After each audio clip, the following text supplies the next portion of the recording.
la mise en scène d'un certain nombre d'images pour faire éteindre le mouvement. C'est ce qu'a reflété votre documentaire de une demi-heure, qui est un parti pris éditorial. On est heureux qu'il y ait un parti pris éditorial à LCI, mais ça ne reflète pas du tout ce qui est en train de se passer dans le pays.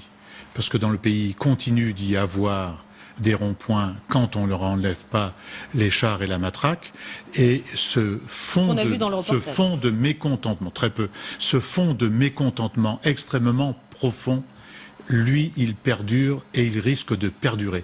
Et ce n'est pas en le traitant de cette manière-là, ni en le traitant de la manière dont le fait le ministre de l'Intérieur depuis quelques heures, qu'ils vont pouvoir résoudre les problèmes, bien loin de là. Il y a tout de même une violence qui existe.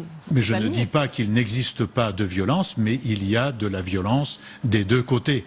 Et donc il y a du mépris, il y a de l'humiliation.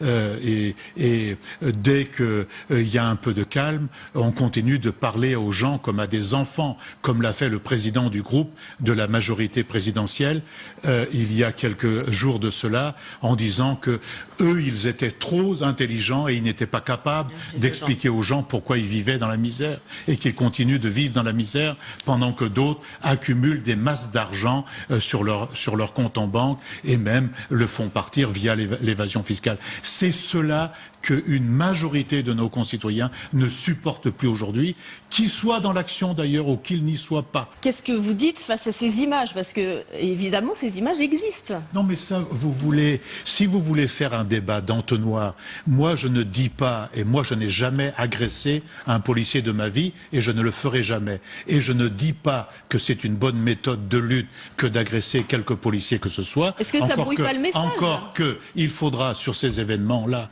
avoir des avis contradictoires sur la stratégie de part et d'autre. Ce serait très souhaitable. Mais donc, moi, je ne participe pas à un débat où vous allez, pendant une demi-heure, nous pressurer sur le fait que ce mouvement-là n'est qu'un mouvement de violence. C'est un mouvement qui réclame son dû. Il y a de l'argent dans ce pays, il y a des milliards et des milliards qui sont dans l'évasion fiscale, il y a d'autres milliards issus du travail qui sont donnés sous forme de frais financiers et sous forme de rémunération des actionnaires, pendant que le petit peuple, il souffre.